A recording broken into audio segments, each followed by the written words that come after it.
Warning! The following live broadcast may contain loud, obnoxious, shrill, and alarming noises that might be considered disturbing, if not outright uncomfortable to listen to, especially if you are wearing headphones. I share my office space with an African gray parrot and two parakeets, and I have no control, absolutely none whatsoever, over their behavior while I am live streaming, unlike my regular videos where I have the opportunity to edit them out as best as I can. No, there you go. So there's a little bit of it. So if you're hearing any garbage trucks, smoke detectors, and he's especially been doing the smoke detector lately. So if you hear smoke detectors, you probably don't have to change your batteries. It's probably him. If you are sensitive to loud, surprising background noises, I recommend either not turning your volume up too loud or watching my edited, pre-recorded videos instead. Viewer discretion is advised. Ooh. Oh, and I keep forgetting to do that. I gotta set this up so that I don't keep losing my my overlay every time I switch overlays. I keep forgetting. Oh my goodness. So welcome everybody to another live stream on a glorious Wednesday. So I'm trying to keep this, trying to keep this habit going, but you know how it is. So let's say so welcome to two people who are watching already. So the chat, everyone I guess is still waking up or whatnot. Like I said, in the last stream, my usual setup with Facebook doesn't quite work anymore. So I know that a lot of you come in through Facebook. So if you're catching me on Facebook, please come on over to YouTube because I'm unable currently to stream on Facebook. So if you want to come on over and join me in the chat, you can, you're better off doing that. So let me get this started. So hello everyone, my name is Daphne Lage and I'm a cartoonist, illustrator, and comic book artist from New York. I have been self-publishing. I have been self-publishing since comics since 1992, and I am known for the furry fantasy adventure Tall Tales. And currently, I'm especially known for my medieval fantasy soap opera drama, EGORAVEN, Heir of the First Unicorn. Currently on pre-launch on Kickstarter, launching, the actual campaign launches on November 7th. So make sure you hit the notify me button so that you get notified when the campaign actually goes live. And here we go. And I forget I have these cards. And I am also co-host with Nita Landing on the Rage Into the Vlogs show every Monday and Friday on the Indie Comics Network here on YouTube. And in the meantime, you can read both my comics online at Tall Tales, TAILS online.com, and egoworks.com, EGOWORKS. And you can check out all my videos on how I make my comics here on YouTube on my channel. If you're catching me on Twitter here or you're catching me on Facebook, you're coming over here to my YouTube channel at Daphne Lage Art, which also simulcasts through the Indie Comics Network. So either channel you're watching me from, go ahead and click the like button, hit subscribe, hit the thumbs up, hit the notification bell so you get notified every time I go live, or any of the shows that I'm on go live, and even the shows I'm not on the Indie Comics Network. Anytime any of the shows go live, you will get notified through your email that there's a show going. So there we go. So thank you, three people who are joining me right now from regions beyond. And here we go. Oh, hey, hello, Nicholas. Yes, so far so good. Everything is okay. It's a little quiet. Like I said, it's like I know that a lot of people usually come in through Facebook. And I just have to figure out, I guess, like a more efficient way, I guess, of kind of like reminding people on Facebook that it's like, because you know what it is? StreamYard did this thing where now they're saying that it's not them that's doing it. It's actually Facebook that kind of changed it, and they have no control over it. So what it is that before, um, when I set up a StreamYard, it would stream on Facebook on my page. But now what happened is that they set it up as an event. And as far as I know, nobody sees those. And then the actual stream doesn't pop up in my feed until after the stream. So it completely defeats the purpose of streaming to Facebook, as far as I'm concerned. So I'm not really doing that, currently. So yeah. So if you see my link on Facebook, come on over to YouTube. Come on over. And while you're at it, don't forget to subscribe to my channel. I am very close, probably about 40 people away from hitting 1,000 subscribers. I'm very excited about that. So yeah, so let's see what happens when I hit 1,000. So it's like I'm really happy that 1,000 of you have decided that my channel is worth sticking around with. And yeah, and for those of you who are curious, 1,000 subscribers is the population. I guess the closest population that would have about 1,000 people is Vatican City, and I think one Polynesian island somewhere. I'm not sure which one. So yeah, so that not that bad. So I pretty much have my own Vatican City watching me right now. Almost, or at least one Polynesian island, which is pretty trippy if you really think about it. I mean, a lot of people don't. They look at the numbers that they get on Facebook or social media, and they have a tendency to get discouraged by it because, like, oh, it's only 100 people. And it's like, you know what? You don't know. Do you know 100 people? I don't know 100 people. I can't name 100 people. So the fact that you have 100 people watching you, I think, is pretty good, right? I mean, it's like, you figure the average classroom size, at least here in New York, is about 30 students, right? So you have 3, 4, around like 3 and a little bit over classrooms full of people watching you. So don't get discouraged over the numbers. Remember, it's social media. It makes us a little weird about how we view things, and there's no reason to act like that. So oh my goodness. So like I said, it's another Wednesday. Thank you for joining me today. And yeah, so today I'm going to be doing something a little bit different art-wise, but let me just run just a little quick housekeeping. I actually have, if you look in the show notes below, I have a whole bunch of Kickstarters and crowdfunders that have caught my attention, and I thought that it would be nice to share them all with you in the show notes below. So let me get you that. So if you're looking for indie comics to support and indie artists to directly support, so just check out the crowdfunders in my show notes. You can find the Pulsetober art book by Visenia Lindsay, funding right now. Bloodwing Angel by John Celestri, animator John Celestri. So that's still funding. Snowball 1 and 2 by Rob Multari. His book is also funding as well.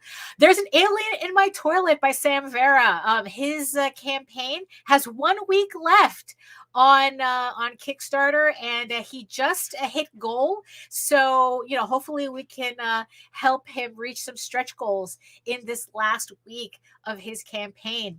And also joining the lineup, The Dead Princess, Vicky Sticks by JD Rosario, also funding on Kickstarter right now. So again, all the links are in the show notes below. And then we have Rift Riders. This one's on Indiegogo. This is Luke Stone's campaign. Rift Riders #1. And also what's cool about it, if I may say so myself, I have a print on there on the campaign that you can pick up. And it's not just any print. You can pick up a UV reactive glow in the dark metal print of my image for Rift Riders. So yeah, I mean, it's like I'm very happy that I'm very happy with the way the piece came out. I'm glad that Luke Stone, I guess like I felt that my artwork fit his book and he commissioned me for it, and he decided to do something really deluxe with it, a UV glow in the dark print. So I'm really thrilled with that. And yeah, and you need that in your home, so make sure you check out Rift Riders #1 on Indiegogo. And then last but not least, for The Legend of Sparkle Dog #1 by Chad Perkins is also, this one is in pre-launch. So again, that's another campaign where you can click notify me and get notified when the campaign, the second the campaign goes live. So yes, so you know what? Again, take a shot every time I say it. Links in the show notes below. Check out all these great campaigns. You're more than likely to find your next favorite book there. So there we go. Oh, hello, Jay. Hello, yes. Oh, you backed the print. Yes, no, it's very nice. Luke is gonna send me one.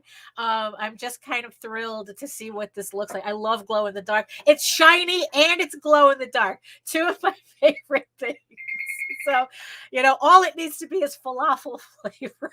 It will be all good, So, oh yeah, I know. It's like every couple of weeks I have to like shake out my keyboard and get all the crumbs out from, between the keys to make sure they're not sticky anymore.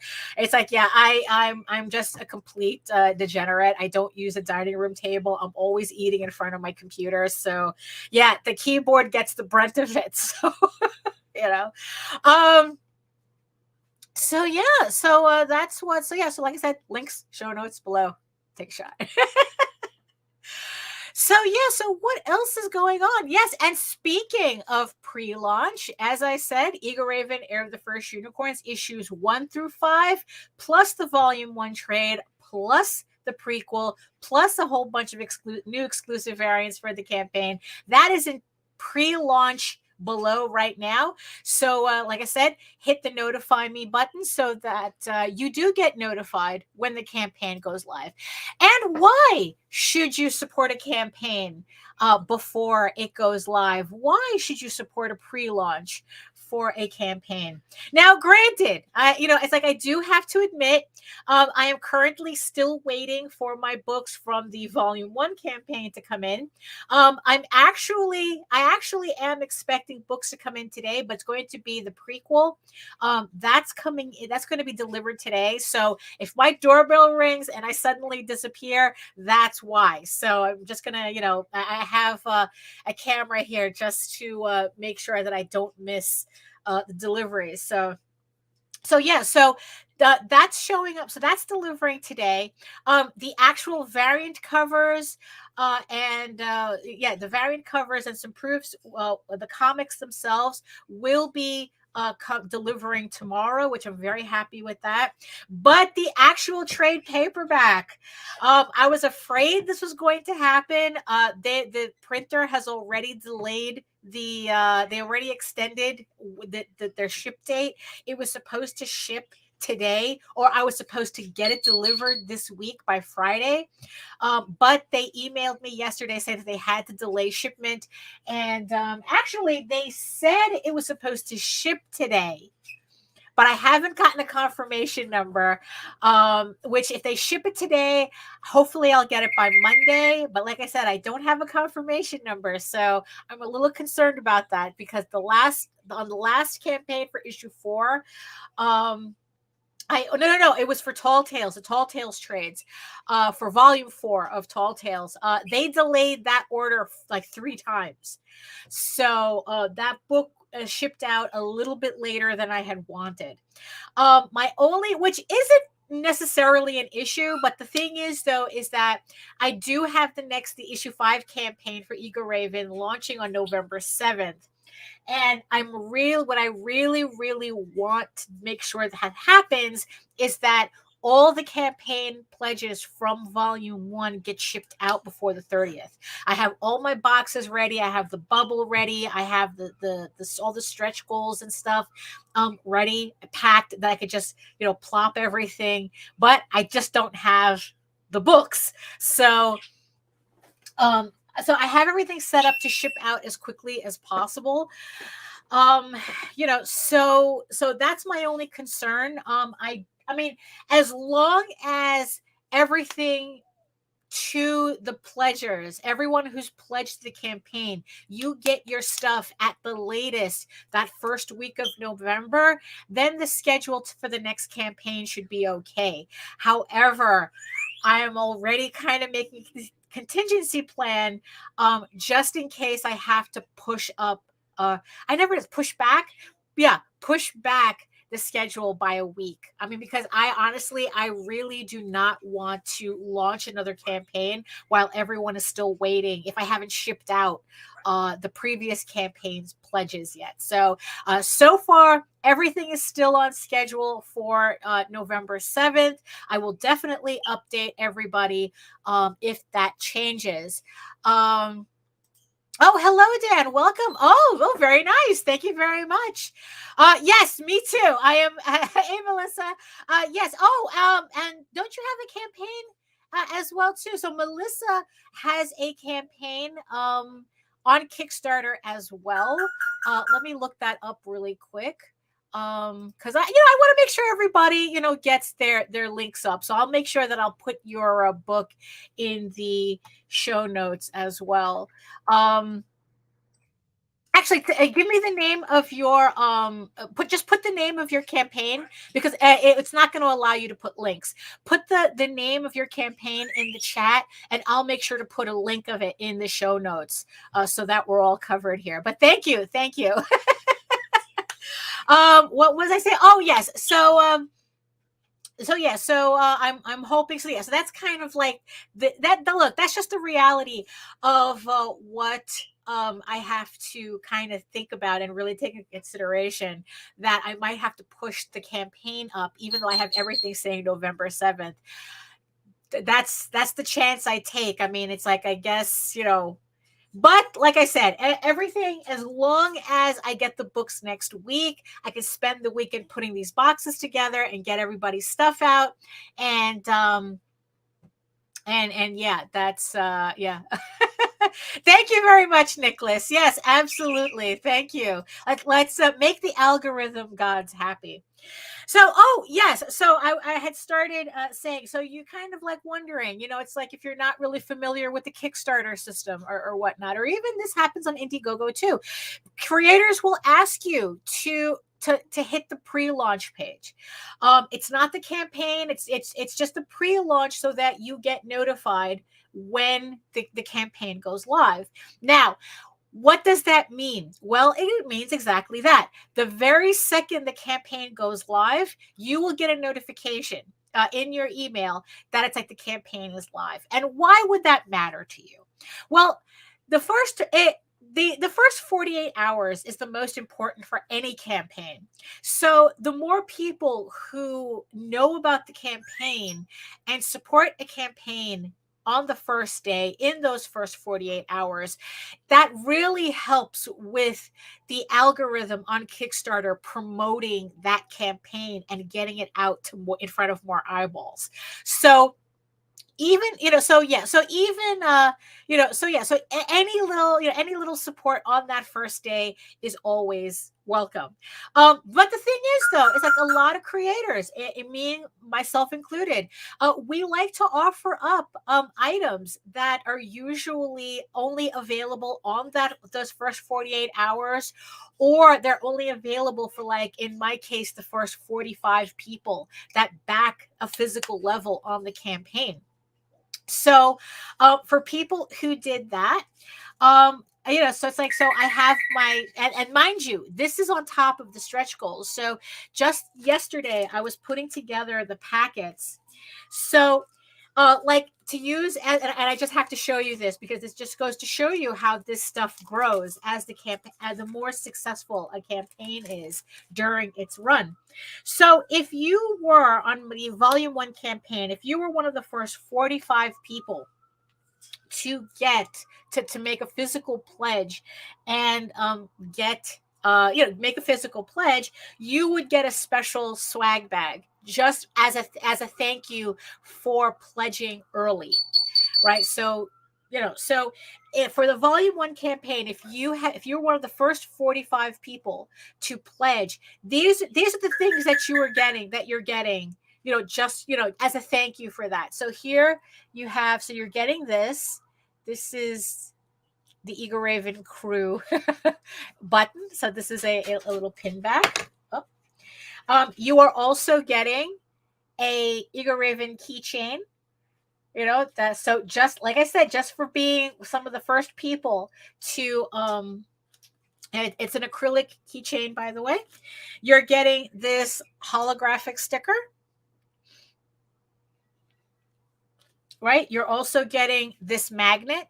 So this is a nice sized magnet that you're also getting. You're getting another sticker. Very nice. And you're also getting this sticker sheet.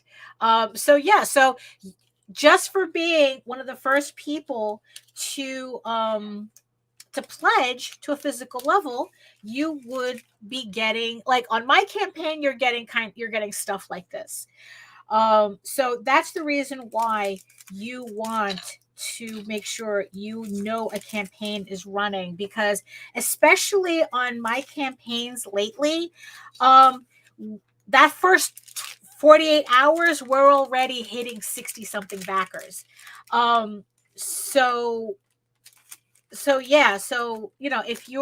If you want to get one of the early bird swag bags, then it's like you would have to sign up, hit the notify me button. But here's the thing. So I was putting this together. So this is the original swag bag, right? So with all the stretch goals that we unlocked on this campaign, this is all the extra stuff that I'm putting in this swag bag. So so this is how much stuff you're getting. So I hope you like a lot of stuff. So here we go. So you're going to get a promo postcard of the trade paperback, right? So this is the first stretch goal print that we unlocked, and this is the second one. So you're also getting this as well. Here is the bookmark that we also unlocked. So this is also going in your packet, right? Then we have the backer goal sticker. Remember, this is the 100 backer goal sticker. So you're all going to get that. And then also we have the $8,000 hollow sticker that everyone unlocked. And here is the metal bookmark. So this also came in just the other day. I was just showing this off on Facebook, so I prepped it up. So so this is the metal bookmark everybody will be getting. So look at that. Look at all this stuff. So look at that. So if you were the first 45, so here you go. So you're going to get also here are the postcards, right? Here's, another bookmark. The bookmark, here's the metal bookmark, and the 2 stickers. So so if you were early on the campaign, look at all this stuff you're going to get. Look at all this. Just for backing my campaign early. So, okay. All right. It's like, hey, Nita. It's like I heard that you were having problems even last night too. So, but I guess it's like, hopefully it'll be, non exciting, but so if you are, so this is why you should hit the notify me button. So look at how much stuff you're getting. Now, mind you, even if you didn't get the first 45, I mean, look at this packet that you're going to be getting anyway of all the stretch goals. you're still getting a lot of stuff. But if you like getting stuff, then that's why you should that's why you should hit the notify me button. And that's why it's important. And like I said, it helps, encourages the algorithm. The algorithm sees a frenzy on those first 48 hours. It sends out the campaign for more people to see. So that's a really good way to help to help a creator on their campaign, So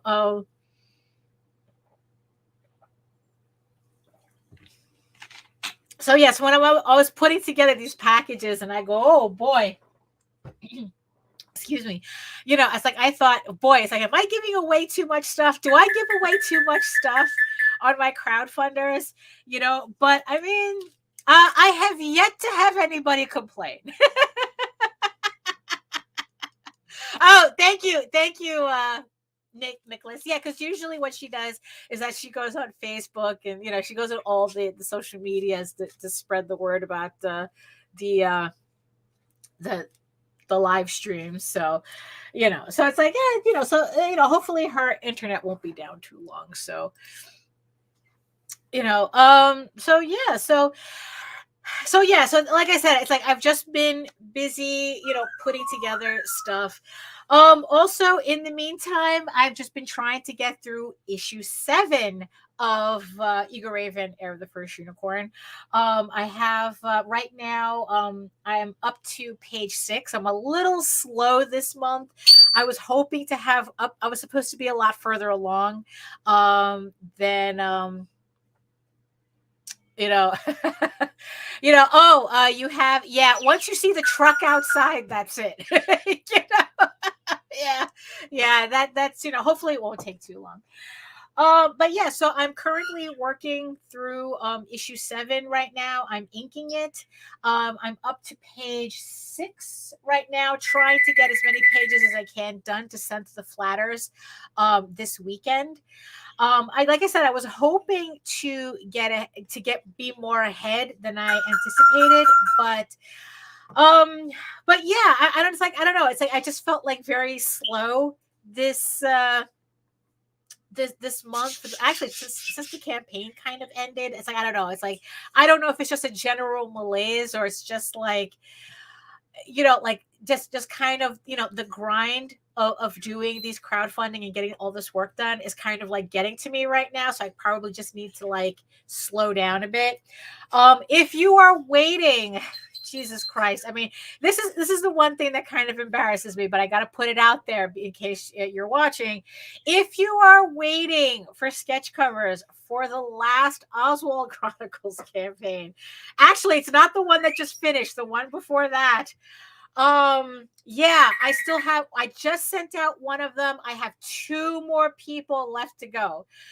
So I have your sketch covers here. I just have to get off my ass and actually color them in. I don't know why I'm procrastinating so much on them, but this actually dovetails into the topic of today's show, I guess, of today's stream, kind of like the overall thing. So like I said, I've just been like kind of nonstop grinding. It's kind of like I've just been like, it's either this or that or the other thing, and this other thing comes up, and I got to get this done, and I'm all paranoid about the next campaign coming up, and it's like, and I'm concerned about it, and it's like, I'm trying to like throw everything at the wall against, for it, and I'm doing the pages, trying to get these pages done. I want to get like at least, have issue 8, penciled by the end of December. So it's like, look, if I have to spend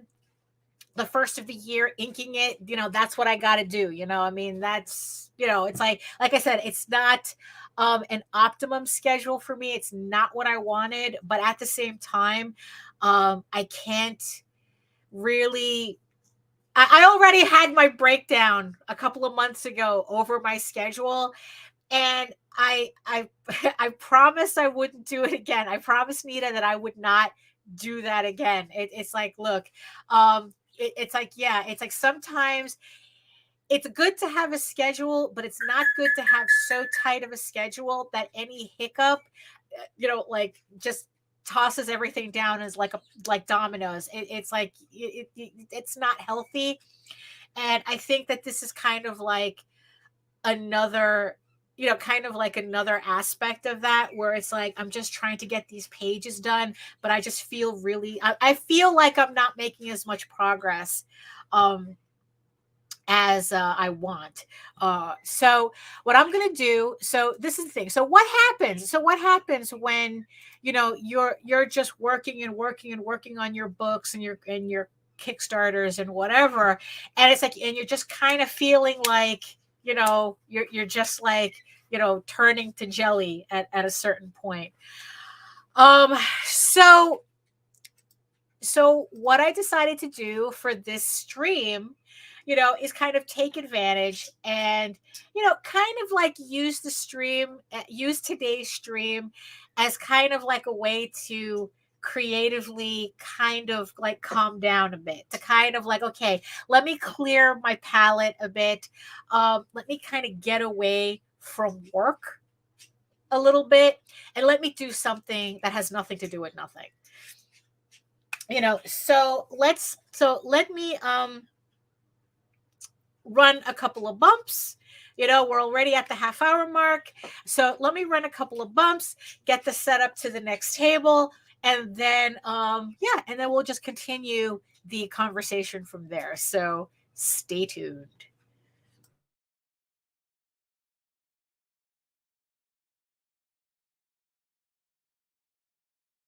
Hi everyone, Daphne Lage here. Join Nita Lanning and me on the Ragin' to the Vlogs show, where we talk about everything, nothing, and all the bits in between. Looking for hour-long conversations about indie comics, social media marketing, and crowdfunding, with the occasional rant and story time? Head on over to the Ragin' 2 channel on YouTube, Mondays through Fridays at 11 a.m. Eastern to join in the chat.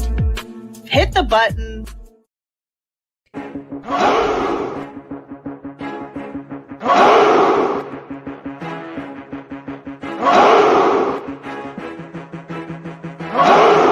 We are the only show for independents all around, giving you a platform to spread your word all over town. Catch the Craze is the place to promote to your fans with the dream of Medina and Sam the Crazy Man. Subscribe to our show and never miss an episode. It's time to get your mans, listen to us on the go. Updated every week, we never miss a day. Join the squad, come on in. It's time to catch the craze. If you are an independent, catch the craze. Making moves on your own, catch the craze. On your grind in the streets, catch the craze. Join the movement, catch the craze.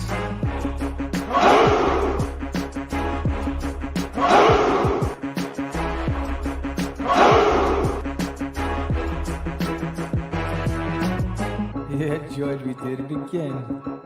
Come on now. You know you want to do it. Catch the craze.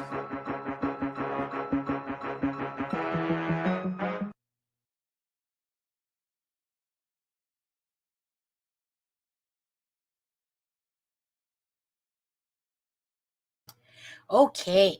All right. There we go. So so we're at so here's the drawing table. So as you can see, like I said, I'm currently in the middle of another page.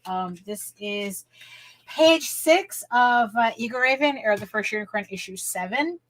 So so I was kind of so like I said, I'm still, it's not like I stopped working on stuff. It's just that I think that I just need a little mental break from the whole thing, that I just need a little mental break. So let me okay, so let's get the music started.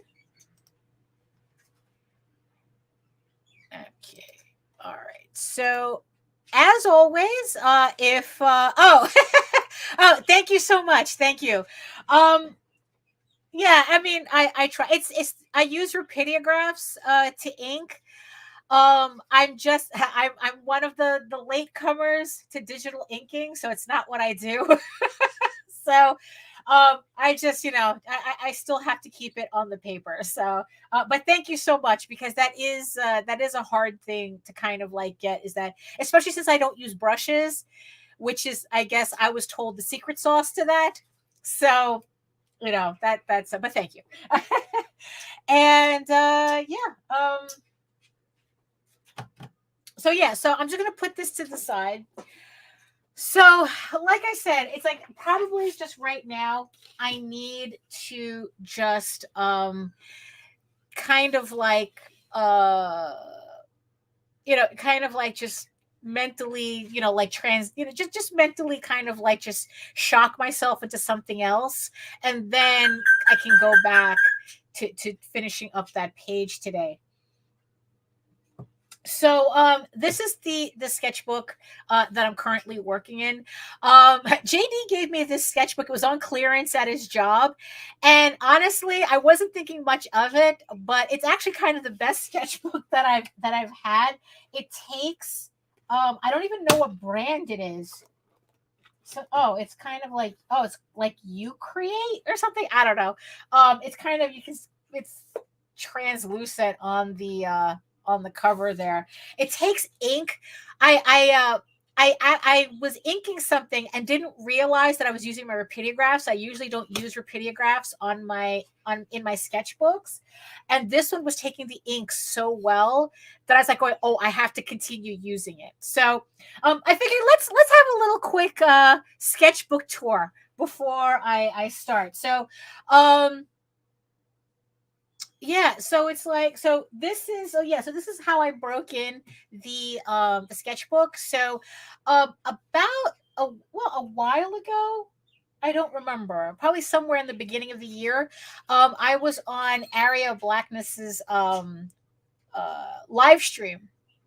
It was a lot of fun, and you know how you go over to people's houses and it's like you bring wine, so of course you can't do that on a live stream. So what I did instead was I drew his character Tailless as a My Little Pony. It was a running gag at the time. It was a running joke, so that's why it's Tailless as a My Little Pony kind of came around to it. So that's how, always break in your sketchbooks. It's like, that's the funny thing. If you want the secret to not having a pile of empty sketchbooks on the floor somewhere, always do something on that first page. It doesn't matter what, even if you just scribble something or you write something, because what you want to do is you want to get rid of that mental block that keeps you from I don't want to mess up a good book. No, they're meant to be messed up. So what you have to do is you have to mess it up or draw something. I always make sure I have to draw something on that first page no matter what. So there we go. So Aria was the first, his character Tailless was the first one to break in this sketchbook. So this next piece here. So like I said, if you check the links below, I have a print with Rift Riders, the glow in the dark print. This is the sketch that I made for it. So when I was kind of thinking out what to do with the piece, so this is what the original sketch looks like. So you can look at this and then go hit the link and see what the final piece looks like. And then it's like, yeah, it's just kind of funny to see how different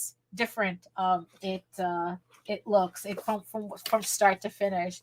So also, just to give everybody a heads up, there is some racy stuff in this sketchbook, but I have it properly censored, so hopefully YouTube won't give me any issues with it. But I did go through the sketchbook.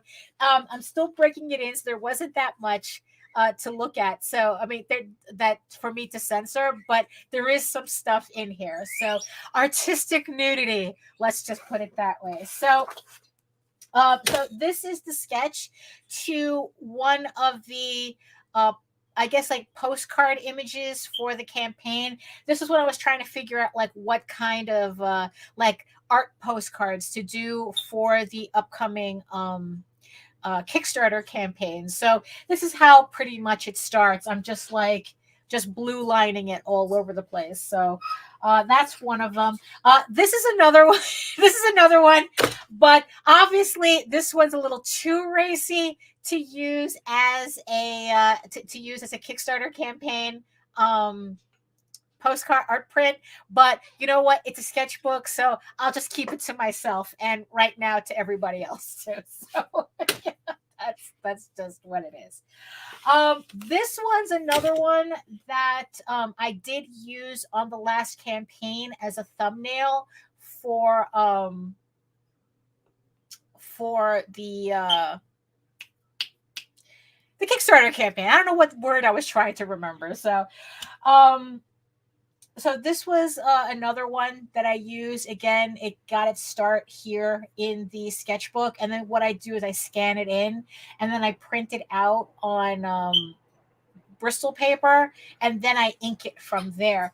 But that was before I realized how good the paper in this piece in the sketchbook was. This is me coming up with kind of like a gladiator horse. I don't want to really say what the project it was for, but it was just yeah, I was just coming up with I don't know, like a gladiator horse, you know, just like kind of in really kind of like frilly, a lot of filigree on the armor, you know, so I was just goofing around there. This is kind of related to that previous piece. You know, just playing around with the idea more like Roman / I don't know if Roman armor were designed by Versace. What I don't know. It's like, you know, just messing around with something here. And then this is another rough sketch. I don't know if you can see it. This is a rough sketch to what turned out to be the cover to EGORAVEN Volume 2 for next year. So if you go to my Facebook, you can see the final pieces there. So that's, you know, so that's here. These two pieces is just, this is definitely me kind of like messing around / still working. I'm trying to come up with other images for my live streams, you know, so I can like kind of alternate the images, the thumbnails. So this is one of the pieces that I came up. I still have to finish. I still have to ink it in and, you know, and finish it, because it's always good to have different thumbnails on your YouTube channel. You know, it's like I'm always doing live streams, so just for it to be more visually interesting when you go to the channel. So this was one of the thumbnails that I worked out for that. And then this one cracks me up because this, if you don't know, if you can't tell already, this is a goof on the World of Warcraft guy from South Park when he's playing, you know, where the griefer, you know. So yeah, so this was a parody of that I'm going to use for the thumbnail.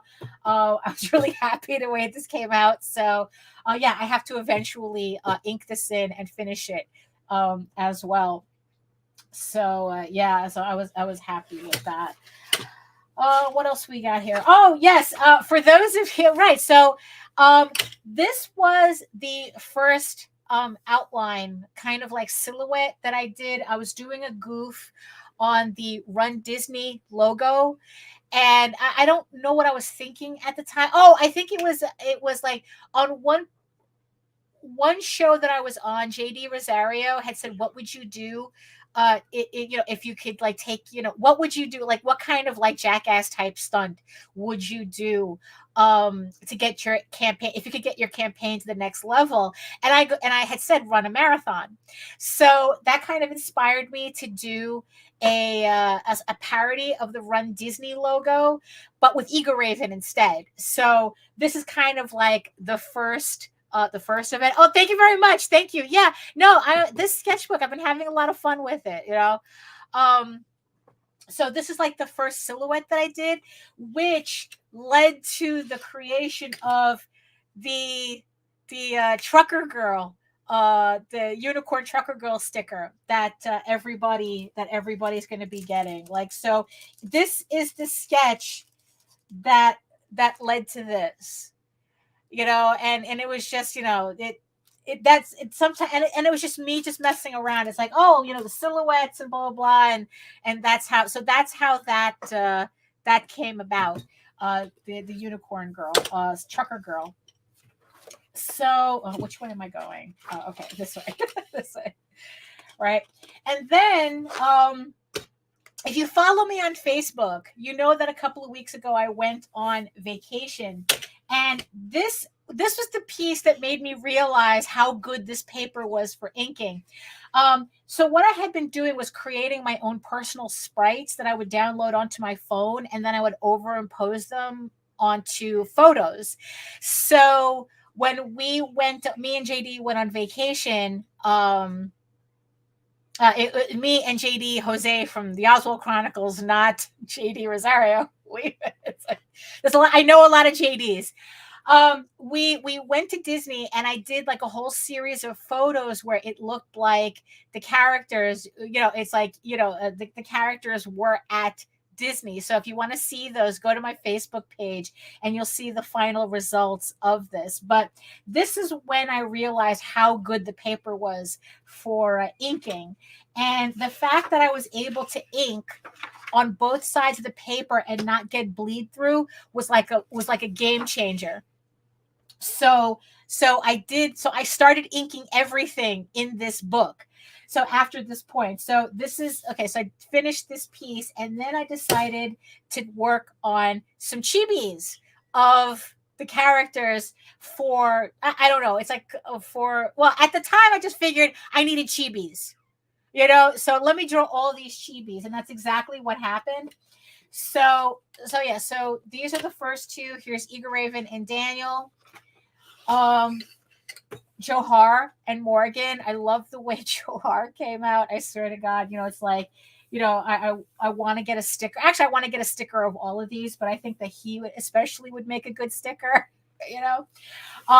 Here is Amadeo and Orchid, so I still have to finish coloring her in. I already have her digitally I have all these other characters digitally colored.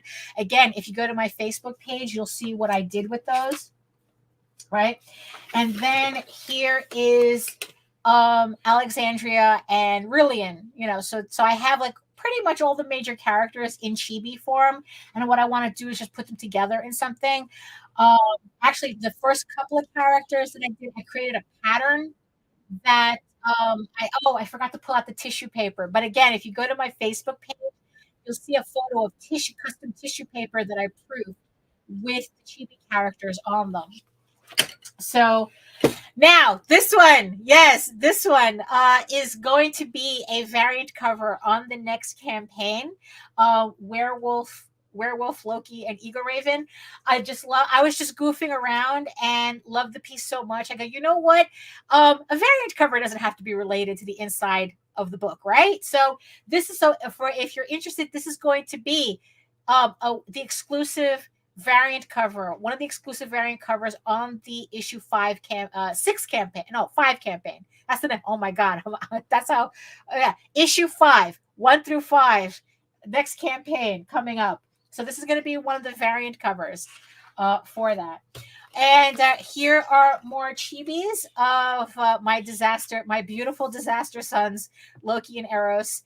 So yeah, I have so I have these colored up, and they're also on that tissue paper, custom tissue paper pattern that I had proofed already. Like I said, I probably in a second I'll pull that out so you can see it. Now, this is a unfinished piece from House of Bob. So I still have to finish it. It's a brachiosaur having lunch. So yeah, I still have to finish that out. I have a lot of plans for House of Bob. I just finally came up with an idea as to what I'm going to do with that. I will talk about it more on the next House of Bob show, which is what brand sketchbook? It's something called You Create. It's from Staples. He found it at Staples on clearance, so I don't know if they would still have it. So yeah, so I had started inking this, so I'm gonna finish that. Again, more questionable EGORAVEN pictures. We're moving past that. This is a thing that I had done. I was playing around with the idea of doing some kind of seal, and instead, I can show you. I actually turned it into a rubber stamp. So let me see. So yeah, so let's see. Oh, okay, hold on. It would help if I. There we go. Okay. There we go. Yeah, sorry for shaking everything, But yeah, so I turned it into a rubber stamp. I was going to do something a little bit more elaborate, but decided to keep it simple, and I'm really glad that I did. It looks like a coin, doesn't it? I should make a challenge coin for that. This is just a goof sketch. Just again, it's just one of these sketches.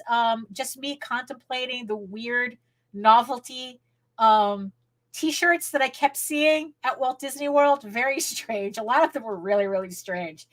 So I just, it's just like, so just kind of like as a little break, it just made a goof sketch of that.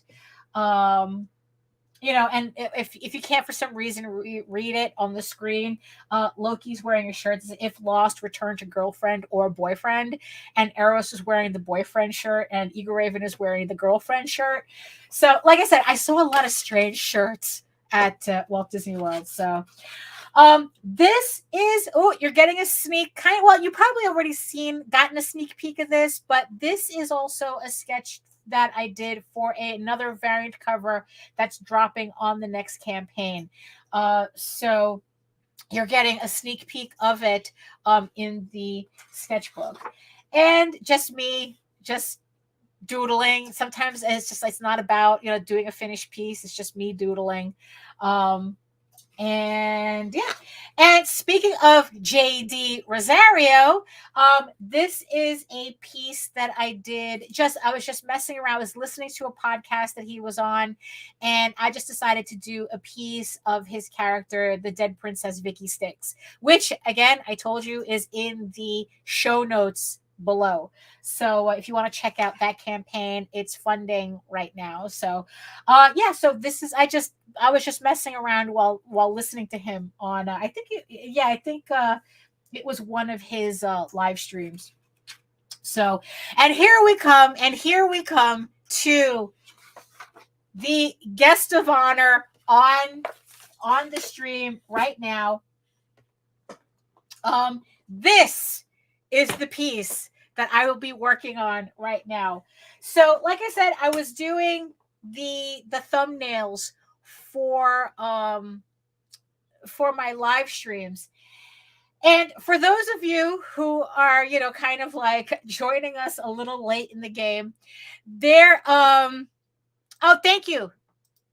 Thank you very much. Yeah, I know. I really like that. I like the way it came out. Maybe eventually I'll color it in, So since last year, because like how it started was that I was looking up information on how to do visual novels, like what a visual novel was. I know the Japanese are really big on that, because I just wanted to see, it's like, is this something that I could do, for EGORAVEN, or whatever, right? Like it turned out to be a lot more complicated than I thought. It's like I thought it actually requires like really legit coding. And I was like, oh my God, no. It's like, I just want to like be able to just kind of like unfold the story while I'm like online or something. Like I do have kind of like a video on my YouTube channel, like kind of like going through the panels of EGORAVEN issue 1, telling the story of issue 1. But kind of like a motion comic without that much, not that much motion. So I thought a visual novel would be something. Well, it didn't turn out the way that I wanted. However, in my research, I ended up finding this game called Seeds of Chaos, which they, at the time, they were just beginning to kind of like start development on. Like, I think they had run a Kickstarter that I had missed or whatnot. Not that I would have found it, because like I'm not into games. So it was just kind of, it was just kind of like happenstance that I came across it, because I was looking for visual novels and this game came up. So it's from a company called VENUS Noir, and it's pretty much it's an erotic hentai game, strategy game. And the thing is, though, is that, just out of curiosity, because I really liked the artwork, I mean, just to kind of like give you an example as to what, like what attracted me to the game. So, so one of the, let's see. So like, this is the type of artwork that's in the game. And it's like, you know what, bro, it's like, you had me right there. It's like it really, really attracted my attention. So it's like, okay, I got to look more into this game. And yeah, and it turned out that it's like, it's like, yeah, it has, now mind you, this game is a little difficult trying to find artwork that I could show without turning this into an adults only stream. It's like, so it was a little difficult. That's how kind of intense this game gets. I mean, look, I'm not, it's like, I'm not, gonna mince it. This is a pornographic game, but the thing is, though, is that the artwork is just so on point that I got curious enough to actually play it. And like I said, it's a combination visual novel. So, and this is what it looks like. And here are my two husbandos. I mean, the main characters. This is Rowan and Andres. And so you see, so you have like this image, right? So you have the two sprites on the screen, and then you have, like it unfolds like a storybook, kind of, and you have to read it and whatnot. And the thing is that there's kind of like strategy elements to the game where you have to make decisions. There's certain decision points that you have, and then whatever decisions you make changes the story. So and here is Rowan with waifu heart song. So yeah, I mean, it was very easy for me to get really caught up in the game. So so what happened was that, so I just started playing it and all these crazy decision points.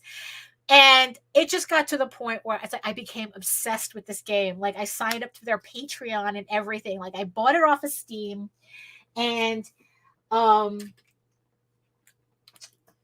I decided to support them on Patreon so I could get the direct updates.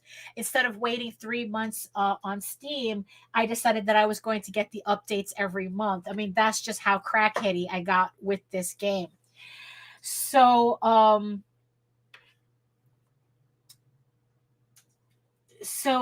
yeah, so what it is that it's kind of like, so it's a visual novel that is that, like I said, has game strategy RPG elements, and you make decisions, and how you make your decisions determines how the story progresses.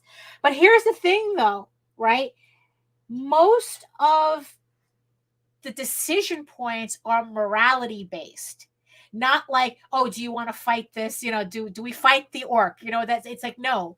What it is that, so Rowan is a hero who is forced into service by these two demons, Andres and his sister Jezra.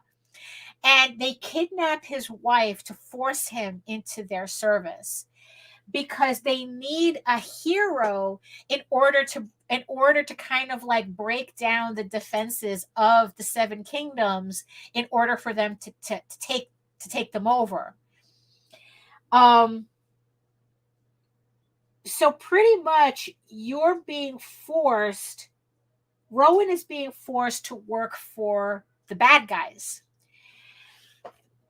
And the entire concept of the game, the point of the game is that how far can you progress in the game and still be considered a hero? Still be considered a good person? So, so the concept just like really intrigued me because I'm really big on like anti-heroes and whatnot. It's like, and I was just coming off of watching The Witcher and like just being addicted to that. And it's like, and this thing just pushed all my buttons, and like I said, the concept was like, oh, so it's like, yeah, so can you work for evil people and not become evil yourself, right? So I started playing the game and I learned very, very quickly that if you really, even though they said that there's an option that you can like play the game clean, i.e. you don't hit any graphic sex scenes, because after all, the selling point of this game is its pornographic content. So tell me if the music is too loud, and I'll adjust it, because I know I can adjust it in my headpiece, but I don't want it to sound like I'm yelling over it, I know for the last couple of times it's been okay. So, so where was I? Oh, yes. So yes, like I said, the selling point of this game is pornographic content. And theoretically, you can play the game without activating, without having to see the pornographic content. However, it doesn't mean that you can keep Rowan good. That's the thing. You still have to make borderline, if not outright fucked up decisions in the game. And that's kind of where it's kind of like, the death by 1,000 cuts, or it's more like the banality of evil. That's kind of like I guess like the underlying message of the game is the banality of evil. And so what I was thinking of doing was like, could I play a clean version of this game online? It's like, like how Twitch, they do the game streams or whatnot. And I was really curious about doing a live stream where it's like, could I play a clean version of the game?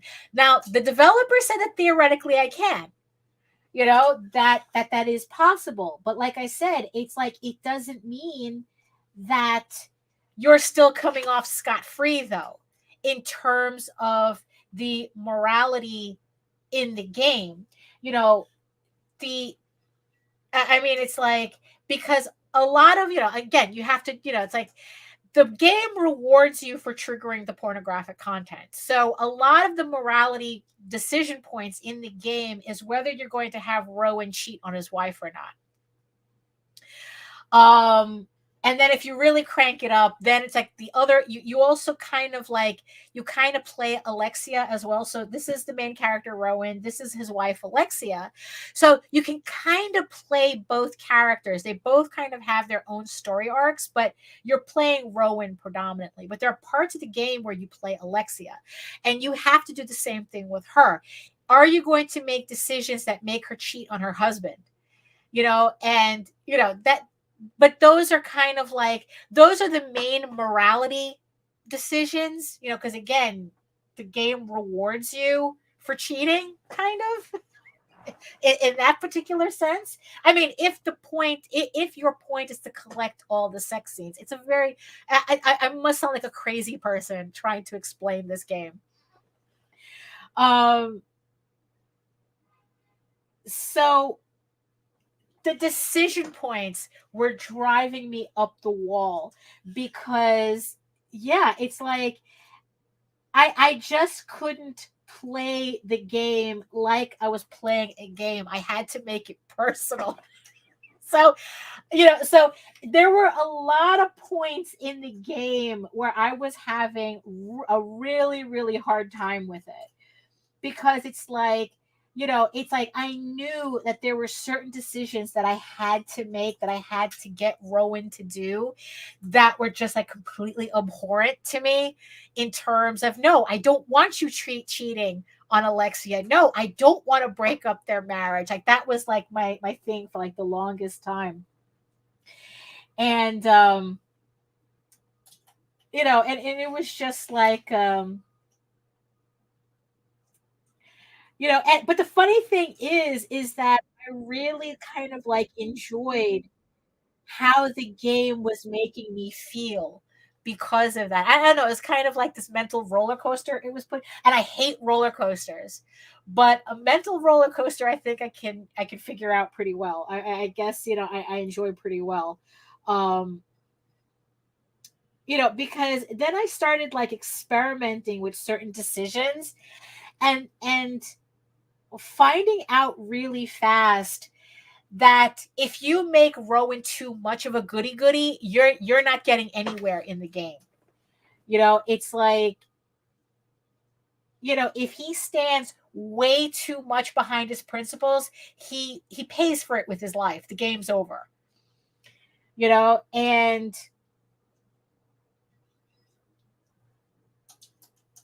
so when I started like really getting into the game, I was trying to see, okay, how much further do I have to like, okay, so I know if I make him too straight and narrow, the game actually punishes me for it, right? But what if I just turn him this way or turn, like how far? It's like, so I started like ticking off certain things very slowly. I played this game very timidly. And like, just like doing like really, really small decisions that just to see how the game would change just by me doing that. And yeah, that was pretty interesting. And that's the thing too, because the game is in development, which means that they're still working on it. There's a lot of writers on the game. I mean, I think like every character has its own writer. It has its own writing team just to do that one story arc. I mean, it's just like, it's really like involved. But the funny thing is, it's like every time they do an update, it's like I just like okay, what changes were made, and they do make certain changes, and it's like, and you see it as with each update, and I find that fascinating, to tell you the truth. Like, honestly, a lot of people complain that this game is like going to, like, they kind of resent that this game is never going to be finished because, it's like, oh, it's such a very encompassing game. But honestly, I hope they never finish this game. I mean, to see the changes that they make, for me, became part of the game itself. So, yeah, like, I hope that they finish story arcs. I know that they recently finished the story arc for this character, L'Oreal. They finished her storyline. But like, and I know that like the main developer, he's working on Andras. Hold on, did I just run out of ink? Yeah, I did. Just ran out of ink. So you get to see that mess. Just, so yeah, so it's just like just a lot going on. And it's like, yeah, and I'm just completely fascinated at the creativity that goes into the game and the decisions that developers have to make in terms of how they want the stories to go. Their storylines they completely scrapped. That I remember that they started in like earlier versions of the game, and then now they're just like, no, we're not going in that direction anymore with the story. And you know, I find that I find that really interesting. And you know, and I like look at that. I'm pretty sure, you know, yeah, you don't get this from working digitally, that's for sure. Um, you know, that's why it's like as much as I use these pens. So these are the look at that, I'm getting ink all over everything. These are my Kohinoor pens. That's why, like, look, I use these pens, but I do not recommend them for anybody. These are not pens for any normal person to use. They're actually architectural pens. So they're not really meant for this, but these are the pens that I learned how to do all this on. Everything that I do is done with these pens. So there you go. You get to see my ink stained hands. There you go. Hold on, let me just check something here.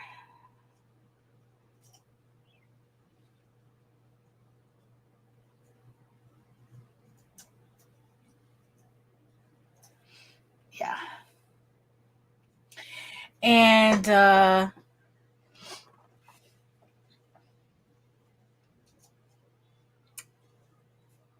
you know, so yeah, so I really like the moral ambiguity of the game. You know, that the whole, yeah, that it's like it really isn't about keeping a hero a hero. And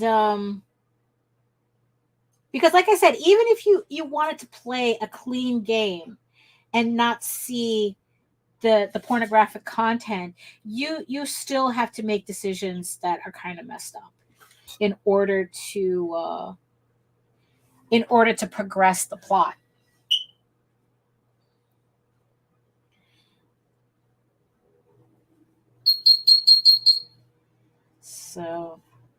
So yeah, so this game, so every chance that I get, and especially with this latest update, um you know, it's like I you know, it's like I kind of finish my work for the night, and then and then I play a little bit of the game. I probably spend like maybe like 45 minutes or something playing it.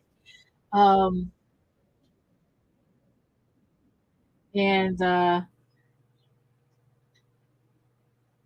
you know, and then it's like what's funny is that then it's like, and then I'll probably like go to bed thinking about my strategy. It's like, oh, I should have done this and that. You know, it's like, oh, if I make Rowan make this decision, then maybe it'll trigger this and that, you know, or something. And it's like, well, but it's like, you know, it's like, well, I kind of want to try to trigger this this event to happen. And in this case, in this latest update of the game, um, it's like I was really trying to get the wife, Alexia, to hook up with Andres, and I finally got unlocked that that that chain of events to happen. But now I feel bad for Rowan for doing it. Now I feel bad for him. You know, um, you know, that's just, yeah, that's just how it works. You know, it's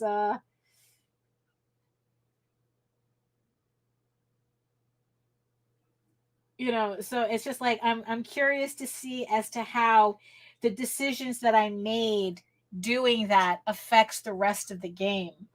um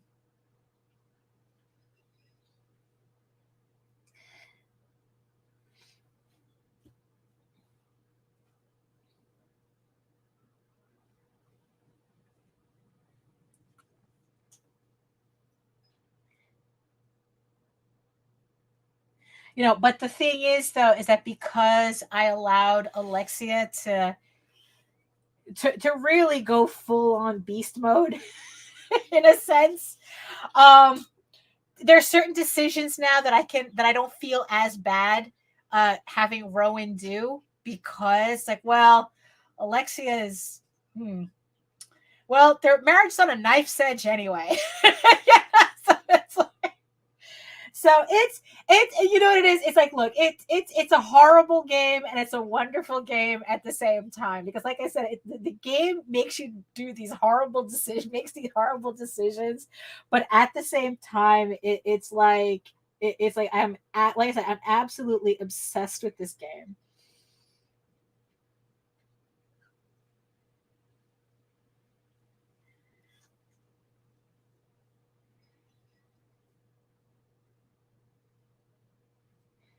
You know, and like I said, and the artwork really does keep me coming back. I follow the artists on Twitter, and it's like, man, if I could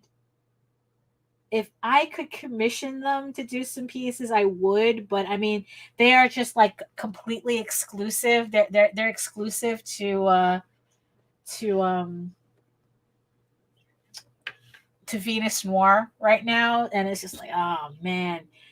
But you know, I'm never good at being able to get those type of commissions anyway. It's like one other like hentai artist I tried, I would love to get a commission from, is Cute Sexy Robots on Twitter. And oh, impossible to get a screen, impossible. Oh, hey Jake, yes. there's a lot with, yes, if you caught the sketchbook flip, there's a bit of lewdness in there. Oh, hey Grant, hey. Oh yeah, we're all inking. Yes. Yeah.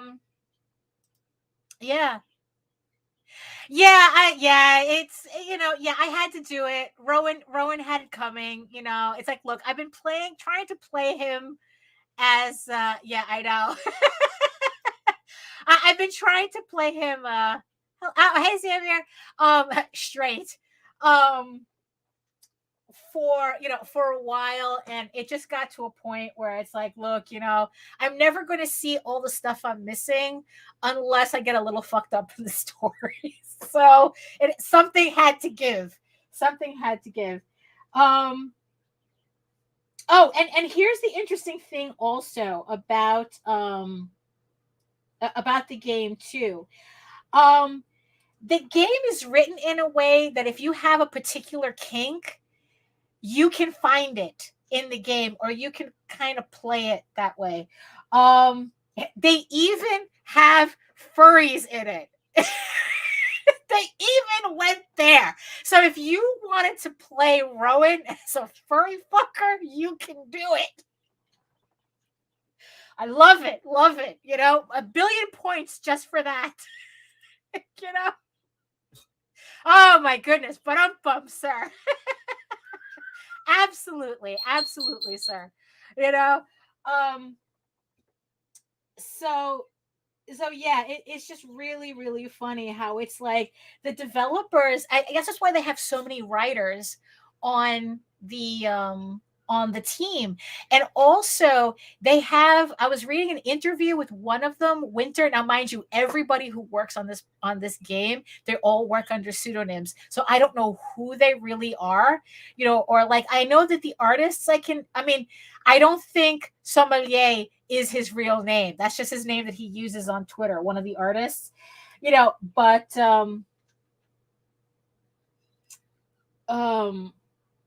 yeah, it's like I was reading an interview with one of the writers, Winter, and they were talking about how they literally hire writers who have a specialty in certain fetishes.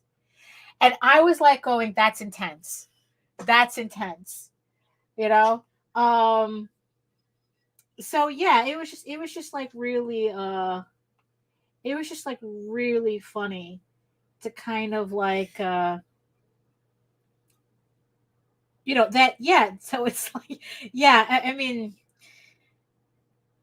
yeah. So it's just really, this game is like really detailed, in terms of like, if you're into it, there's a path, there's a story path that you can take.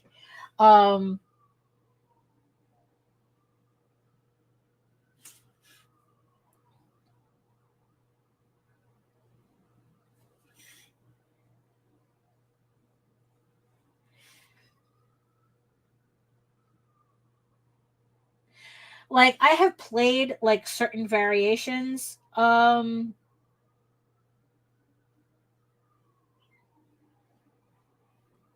certain variations of it. And let's see, it's like, I think there's I think, honestly, I think so far, I do have to admit this. I mean, if we're gonna talk about this game, might as well talk about it, you know. I think one of my favorite ways of playing the game, or at least it got me like, I don't know, it just got me the emotional responses that I wanted. Is like, I keep, you see, that's the thing. It's like, because he's not technically faithful, you know, so it's like he's faithful to Alexia in terms as he doesn't, I don't have him having sex with other women in the game, you know. But every guy he comes across, he's a complete freak. So he's a complete man whore when it comes to like any other male character that he comes across in the game. But he's faithful to Alexia, you know. And it's like, and that was like the version of the game that got me the best results, let's just say, or at least the storyline that I was the most satisfied with. You know, it's like, or as you know, Patrick was sometimes accused, he's like, oh, I went full Fujoshi. If Patrick was in the chat, he'd be calling me a Fujoshi right now. So yeah, so that was, so the Fujoshi path was what got me a very satisfying story. Although they just recently added a whole new segment to the game, so I have to, so eventually I have to kind of replay that path.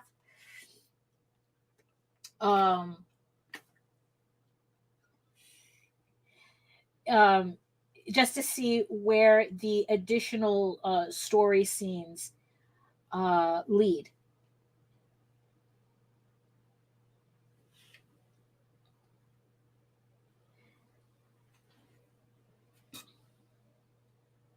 Yeah, so aside from just playing the game, what inspired me to do this piece was, like I said, I was thinking of doing a live stream where I'm playing the game, but just all the clean parts, you know, because again, I don't, you know, I mean, yeah, I guess I could do a stream where I'm just playing it, you know, as nasty as I want to be.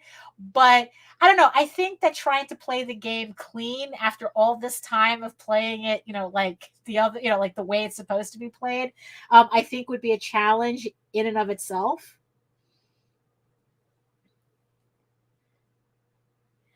Let's see. What do I have going on here? What was I doing there? Oh, okay. Yeah.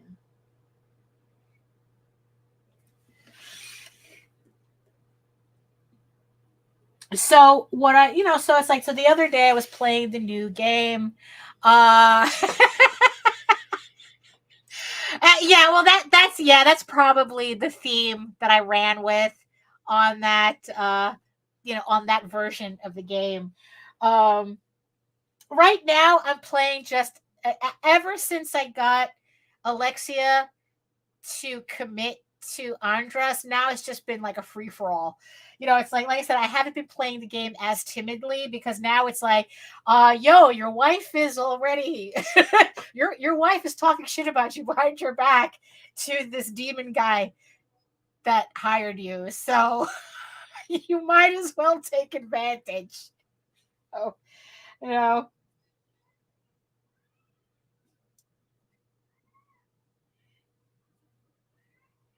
I mean, it's absolutely ridiculous. I mean, that's just really what it is. It's just absolutely ridiculous. Oh, so what it was, like, I was playing the game one night, and I don't know, it's like I just decided to put together this, like, oh well, if I was going to do that stream, I'm going to need a thumbnail, right?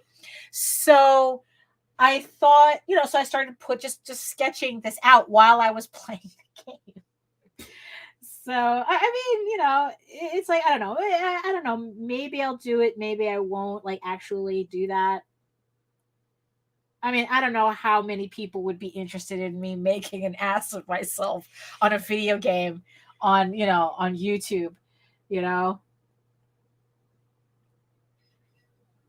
That sounds more like a Twitch thing, but I'm not on Twitch, you know? I mean, that's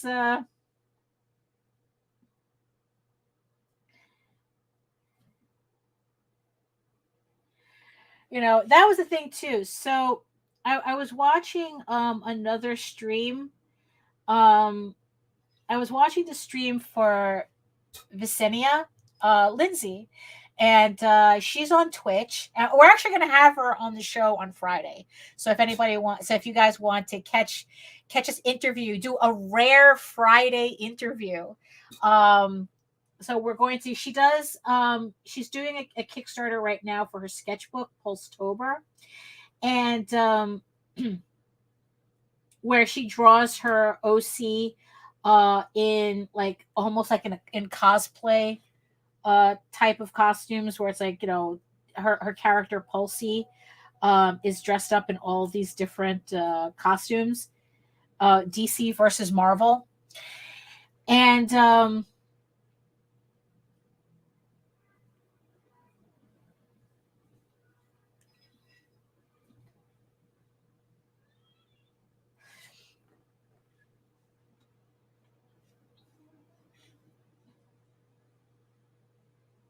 look at that. It's funny. Like, I didn't mean for it to look like that when I penciled it, but it looks like Jezra is pulling my headphones off so that she could whisper shit in my ear, because that's probably what she would do. It's like, because so this would be like, if I were to do a stream like that, this would be the thumbnail for it.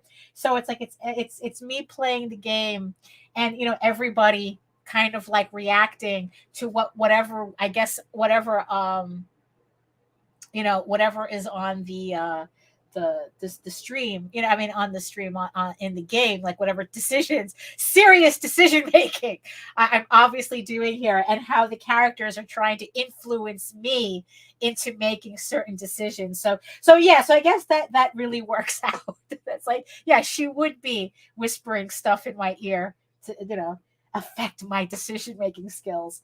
So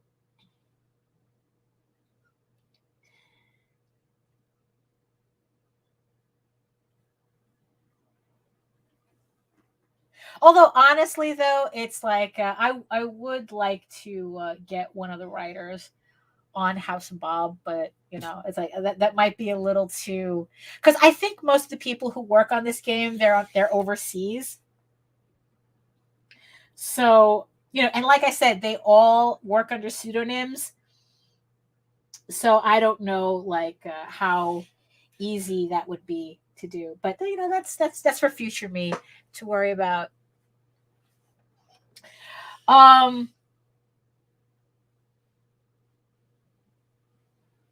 So yeah, so I was watching Visenia's Twitch stream, and I mean, it's been a while since I even looked at Twitch as a platform. I mean, I do have an account there, but I've never really used it. And then it's like, I'm looking at, like, oh my god, like, Twitch just, I don't know, it's so young, it's very youthful. Let's just put it that way. It's very youthful. And it just has, like, a lot of things going on that I'm like, oh, I don't know if it's just like another learning curve for me to learn Twitch. So to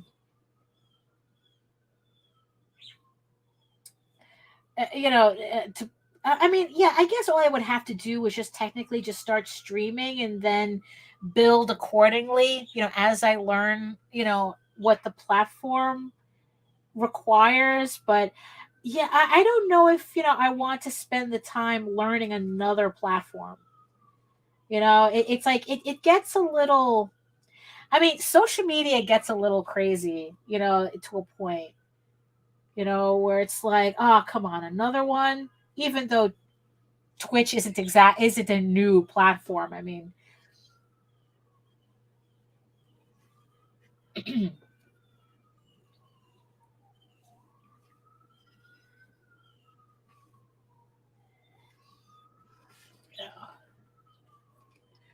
so let's okay, let me see.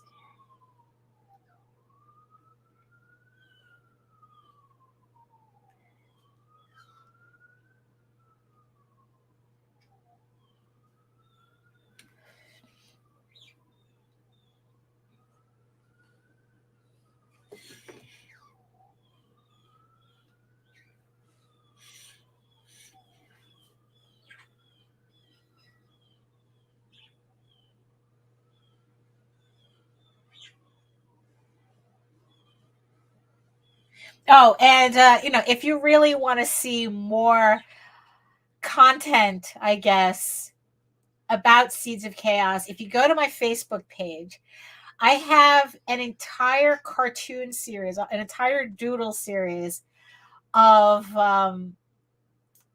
me, EGORAVEN, and Loki playing Seeds of Chaos. And it's just an absolutely ridiculous storyline.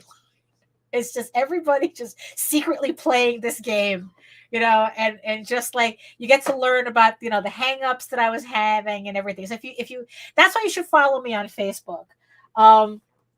Because that's where all the stupid shit that I doodle out, that's where I dump it. I put it on Facebook.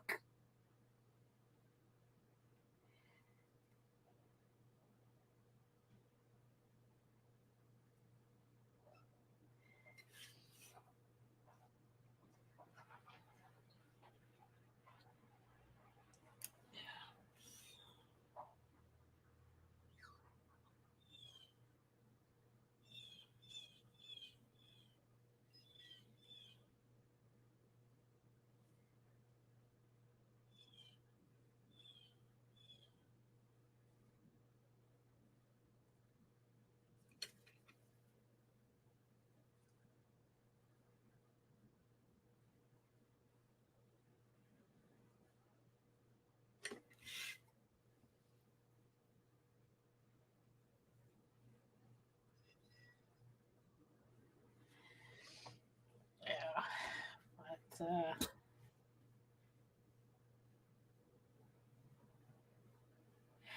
But but it's just also what's really funny is that there's this, oh my god, it's like sometimes it's just really funny when you hit a part where the writers and the developer was just fucking around, and there is this entire scene that I came across where, okay, so part of the game is that you can give Alexia jobs, so that, because you're earning money also through the game. So if Alexia works, then Rowan earns more money. It's like so I guess like you're building up personal funds. And one of the ways to do that is to get Alexia to work in the castle somehow. So if you have her work in the tavern, there's a scene where I don't remember, like, if these brigands come in or something or whatever, they try to, like, ransack the tavern or whatnot. And Andras, yes, Andras. I'm assuming that's how they pronounce his name. I've never heard it out loud. Andras comes to the rescue. He disguises himself as a human, and he just kicks ass, and he he just like it's like he chases the brigands out or whatever, right? To be the hero, to look like a hero. And the thing is, the hysterical thing about that scene is that they have him fucking dressed up like Gaston.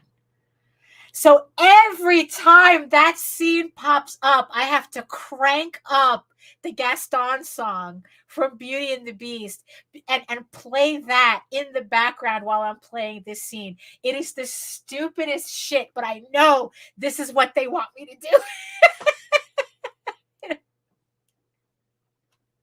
you know? Is that, it's like, so it's like, is that like, you can't try and ask me if I could do that? if I could upload 18 my adult stuff on Newsgrounds.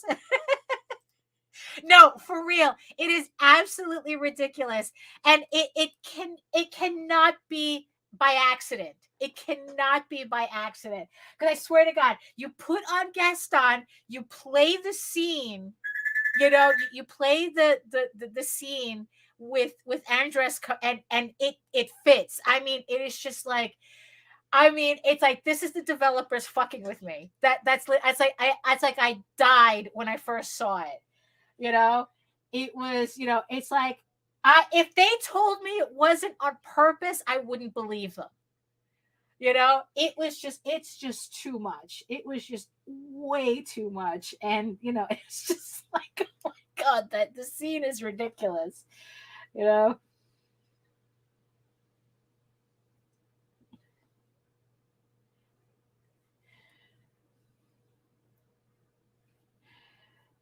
Aside from the fact that Andres does make a good Gaston. So, yeah.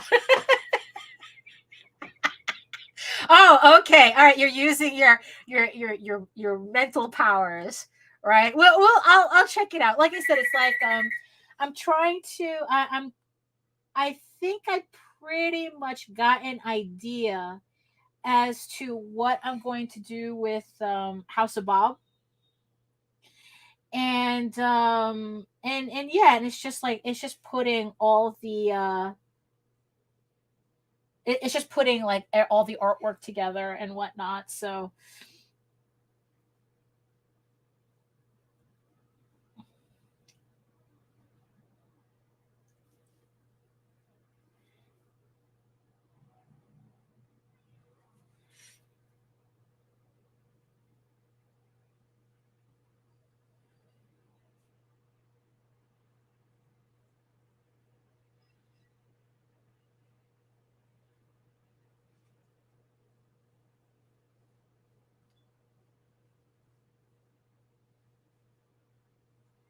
yeah, it's like, kind of wonder what I'm going to do with. I'll probably just ink in this, because he has, Andres has like all these tattoos and stuff, but they're kind of like not. They're not very descript in the actual official artwork. So I guess I'm just gonna continue keeping them vague.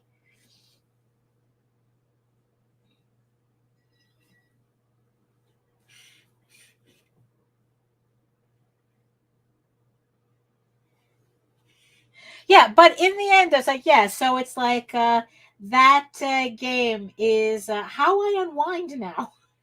It's like I would rather, yeah, it's like I would rather play that game than, I don't know, than watch TV, I guess, which is exactly. But then again, it's like, I really haven't been watching TV anyway much. Although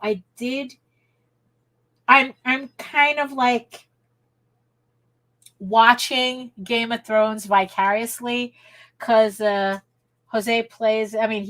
JD watches it in the living room, and and it's like, I'm right here, so I can listen to it. Yeah, you have to get Alexia into working into the tavern, and then it eventually pops up. I think it's a random event, so there's no particular way to trigger it. I think you just have to keep going through the tavern scenes long enough, and then it'll eventually pop up.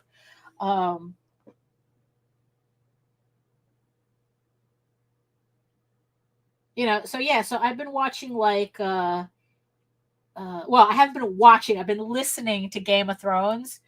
Although the other day, like I was just passing through or trying to pass through the living room, and I had to sit down and watch, I think, like the last 20 minutes of one of the previous episodes because it just completely sucked me in. Um, so listen to that music just in time for a spoopy season. What the hell music is that? Hold on, what is that? Oh, I don't know. Oh, okay, it's called Haunted Playhouse. So that makes sense. So yeah, let me ink in Heart Song here. Yeah, I had to squeeze in Heart Song. So Heart Song, she's the furry girl, or kind of like, your anime cat girl, but she's a wolf. Well, she's actually a fae, but she's a wolf, but she's a cat girl, but she's a furry. It's like it's whatever. It's whatever that they decide they want um to describe her. And yeah, so yeah, she's one of the new storylines I'm trying to unlock, but I'm not sure if I played it if I played the game correctly enough. Because see, that's the thing. Depending on what you're doing, you can actually you can actually not get certain scenes because of that. It's like I said, I'm on the Patreon page. So I know for a fact there's all these new scenes with Heart Song in it, but I just haven't been able to trigger it.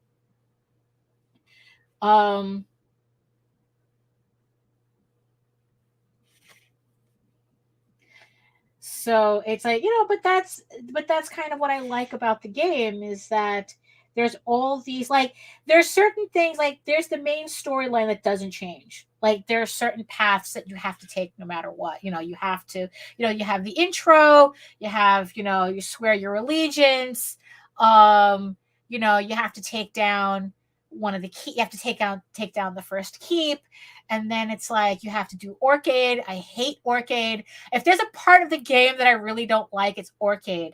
Although I finally got, I've tried all the Orc Chieftains. So Orcade is a part of the game where you have to gain the alliance of an Orc tribe. And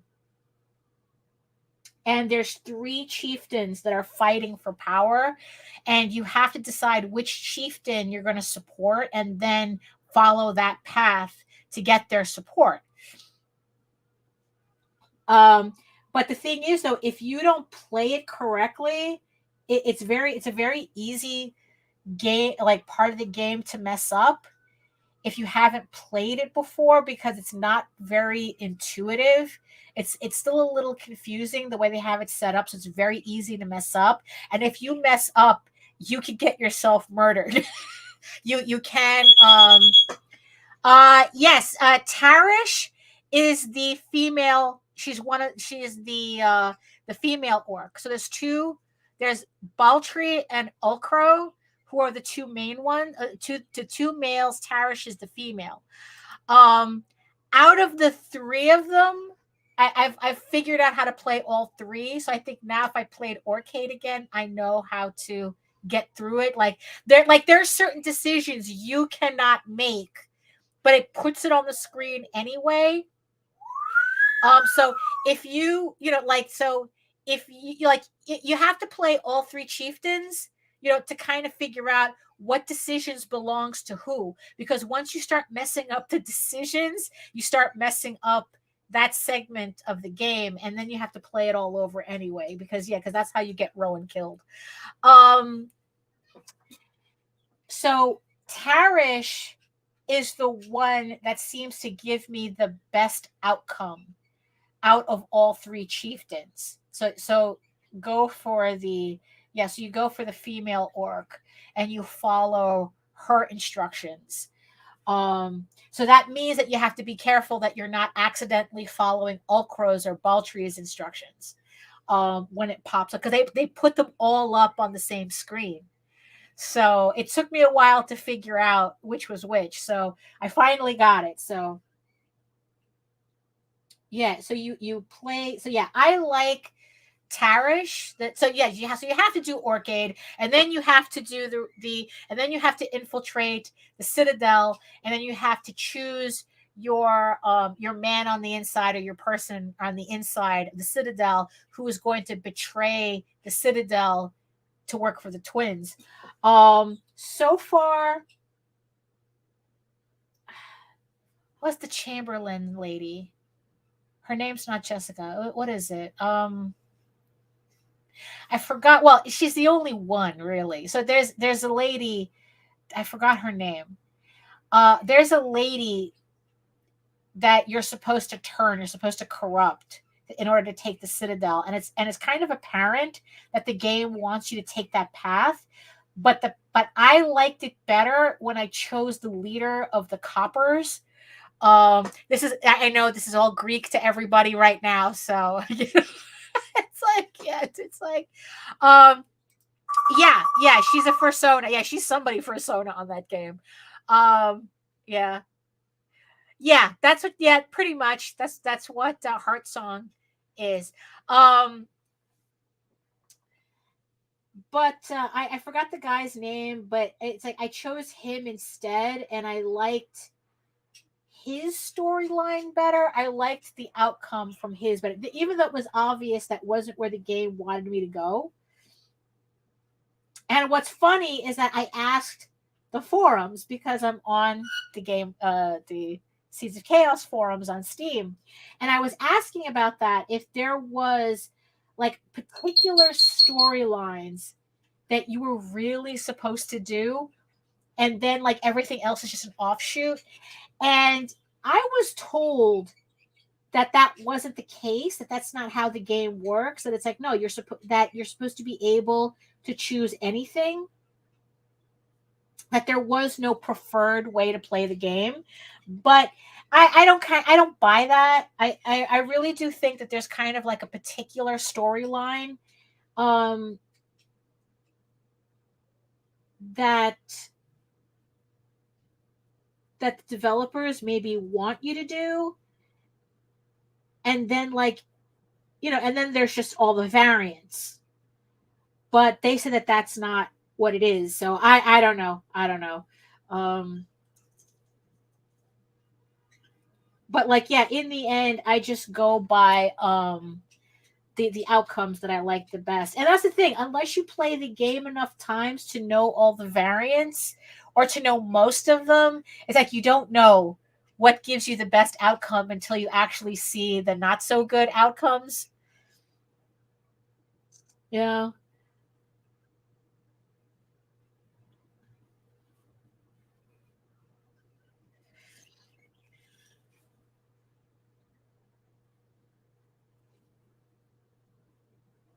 Because I got a hint of that in one of the interviews.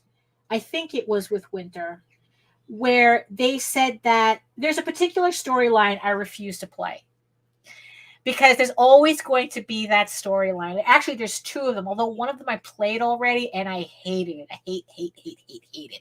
It's the Shea storyline. It's where Rowan hooks up with the courtesan. Hate that storyline. But it not because it's a bad storyline, because it's just, I really don't like that character. She's shady. She's shady. Whatever you do, don't go in that basement. That's all I can say. If you're playing the game, don't go in the basement. I'm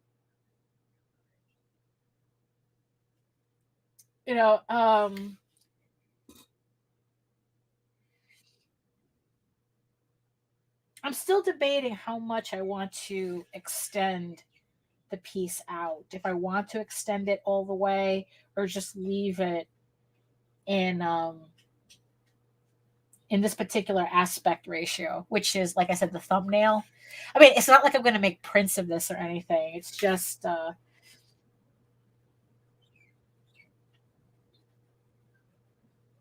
this is just me messing around, you know.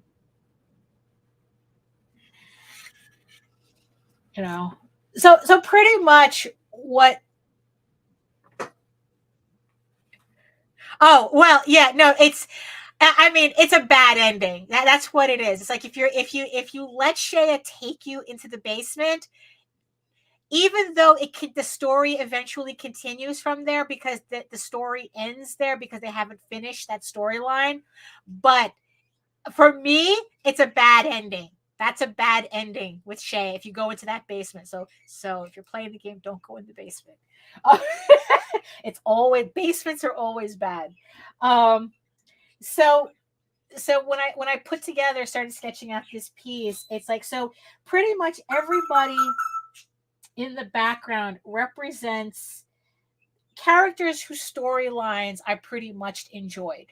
So there's Heartsong is the only exception because I still haven't been able to trigger her storyline. And but I love this character so much. Just like visually, it's like, look, you know what? Furry for it's like, that's just what it is, She gets automatic bonus points, right, for being the furry girl in the story. And it's like, so it's like, yeah, so Jezra, definitely Andras, definitely Andras. It's like, I don't know. It's like, I don't know what is it with me and like guys who are like assholes in media. It's like, and look, I've explained it. I grew up, with I Claudius. The second John Hurt comes out as Caligula, that's it. I'm there. That's it. And it's been uphill, downhill ever since, all the way up until Patrick Bateman. It's like, it's just like, look, because you know what it is? Because in fiction, they're good. In real life, they suck. That's just what it is. It's like, look, we're not supposed to meet them in real life, but they're hella fun in, in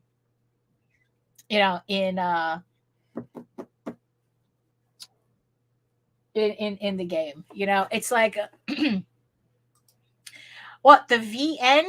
Well, I mean, it's like, what you're talking, like how long does it take to play a game from beginning to end? Oh, that's a really good question. I mean, I know that there's some people who've done,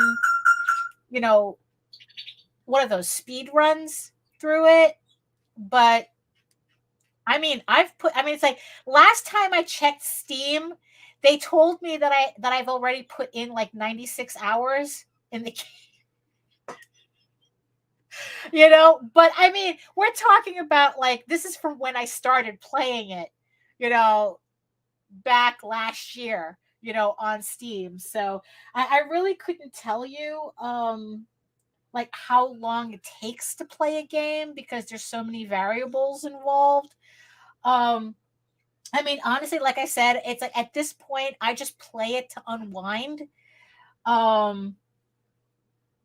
And that's,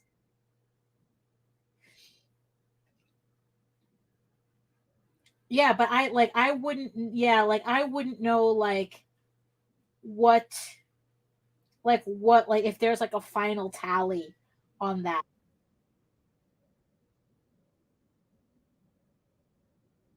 Because I know that some games, I mean, they have like, oh, you're supposed to finish a game in like X amount of hours or something.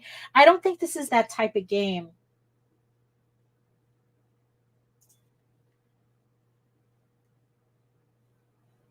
Although there is a time limit. There is like an in-game time limit for everything.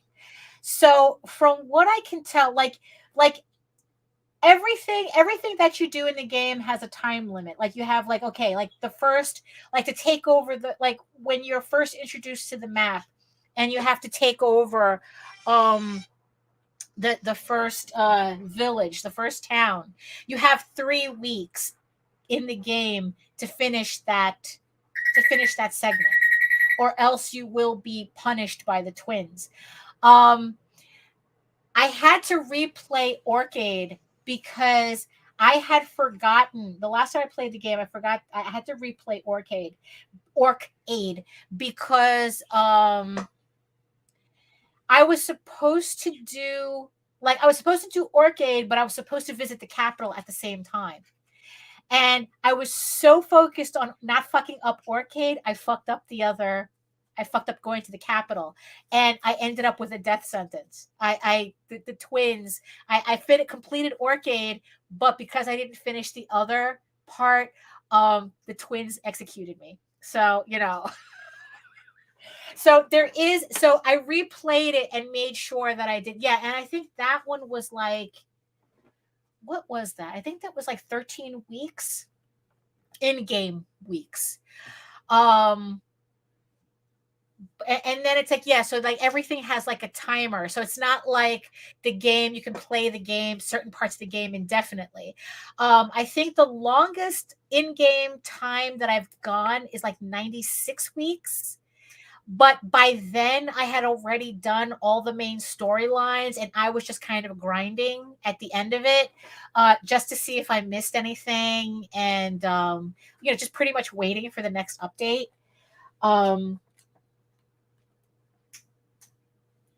You know, but the amount that the game itself plays, I don't know.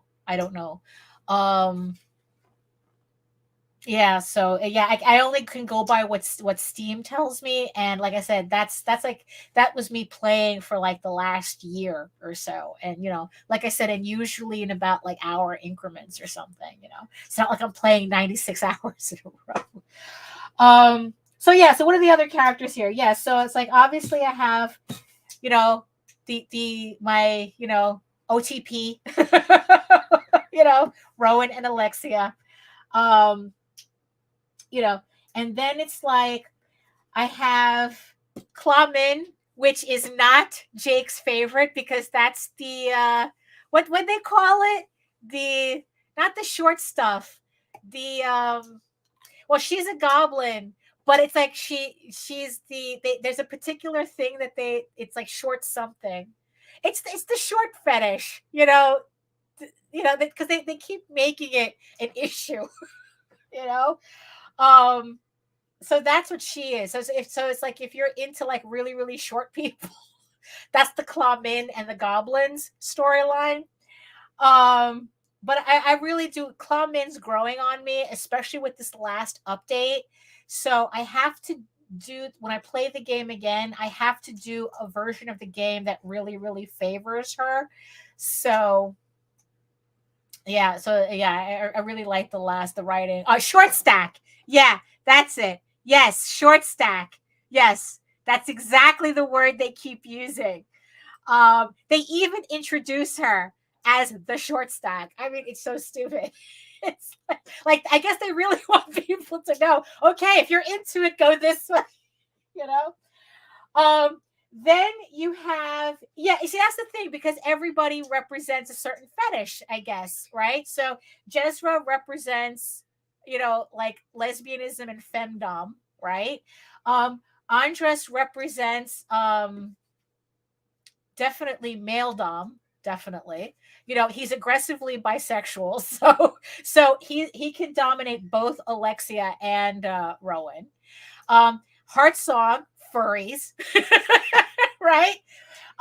You have Clawmin is your short stack, you know. Yeah, you know, you got she's your short stack, right?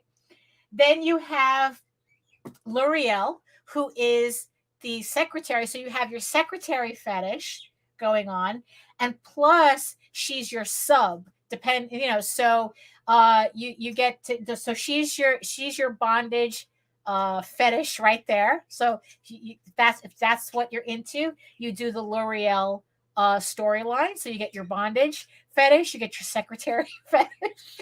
You get 2 for 1. And then you have Draith, who is a dark elf. You know,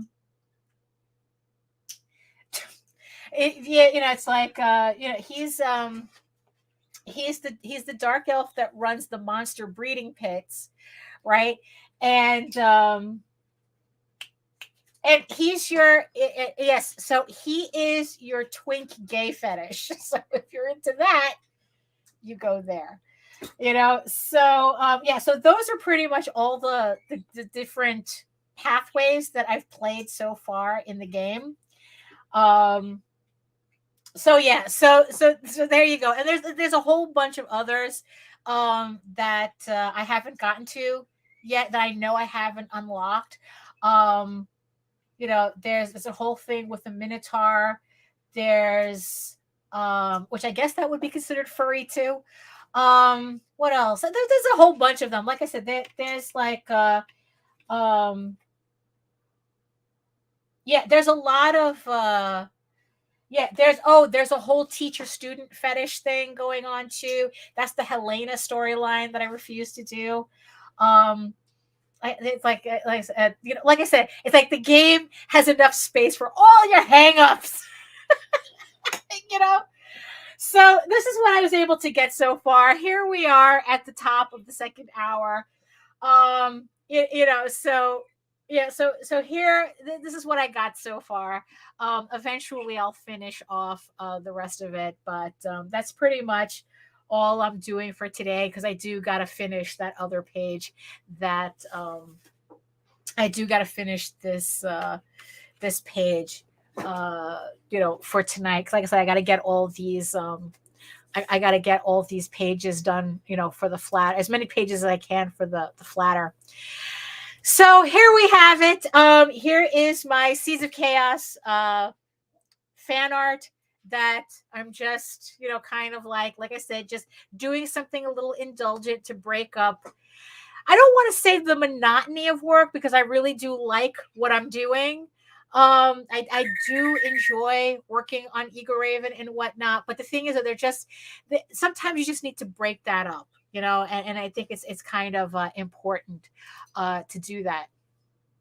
So yeah, so here it is. You know, probably if I ever decide to finish it, I'll be posting it onto Facebook, which is another reason why you should be following me on Facebook. So yeah, so let me, okay, so there we have it.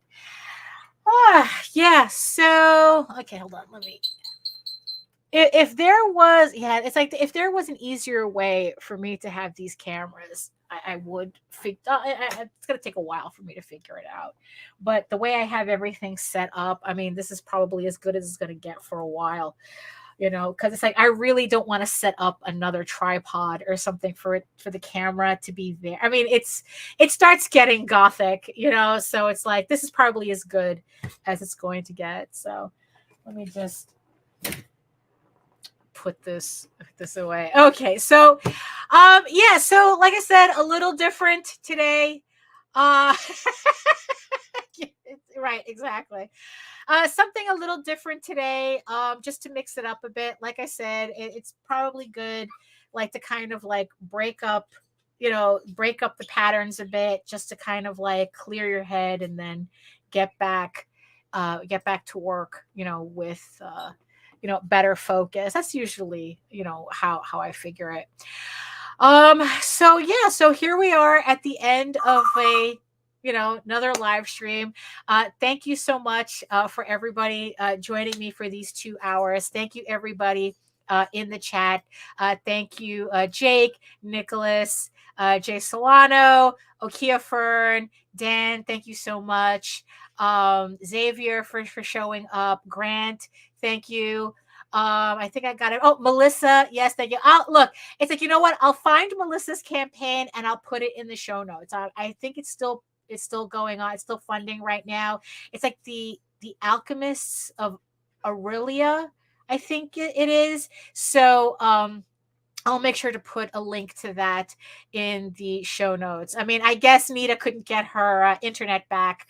But you know, she was here for a little bit. So there we go. So yeah, so like I said, thank you everybody for showing up. Thank you to the 3 people who are watching me from regions beyond. Like I said, if you're following me on Twitter and Facebook, please come over to YouTube. It's a lot easier. It's a lot easier to join everybody. Like I said, the new updates is functioning very well with Facebook, but you know, come on over. But you know what? You have your reasons. You have your reasons for watching. So Yeah, so there we have it.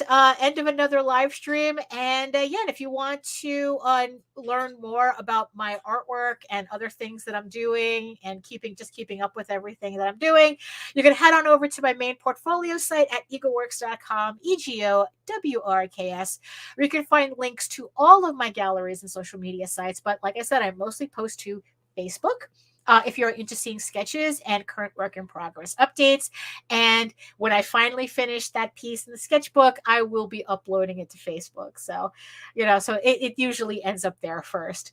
Yeah. So, and also make sure to check me out on my channel at Daphne Lage Art, Lage, here on YouTube, which also simulcasts through the Indie Comics Network. And make sure to like, share, subscribe, do everything that the algorithm gods want. Oh, look at my microphone just peeking in right there. To make the algorithms gods happy. So that you'll get a notification every time that I go live or any of the shows on the Indie Comics Network goes live, so you don't miss a thing. And don't forget, you can also read the first 5 issues of EGORAVEN, Air the First Unicorn, in its original black and white format, which I will be removing at the end of the year. So if you're the type that likes to compare versions to see, like with the game, to see what differences there are between the original black and white version and the final color version that's being released on Kickstarter, now is your, this is kind of like you have the rest of the year to do that, to catch up, to read, just to see what the story is like, and to hopefully continue supporting the campaigns when they go live again.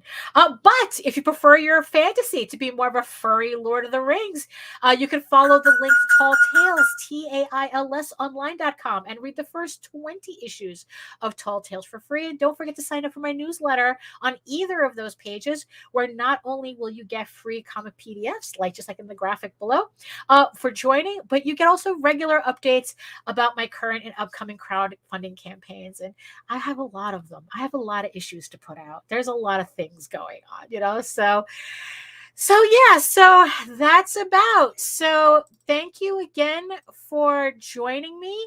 And you know what? Yeah. And if you feel like playing a really horny game, the link to that, to Seeds of Chaos, is also in the show notes below, because why talk about it and not have a link for you guys to follow. So there we go. So thank you again, and I will see you next time. Bye. You really want to know my process? Absolutely. Usually starts with a holla and ends with a creamsicle. And then if there's time in between, Thundercats. Ha!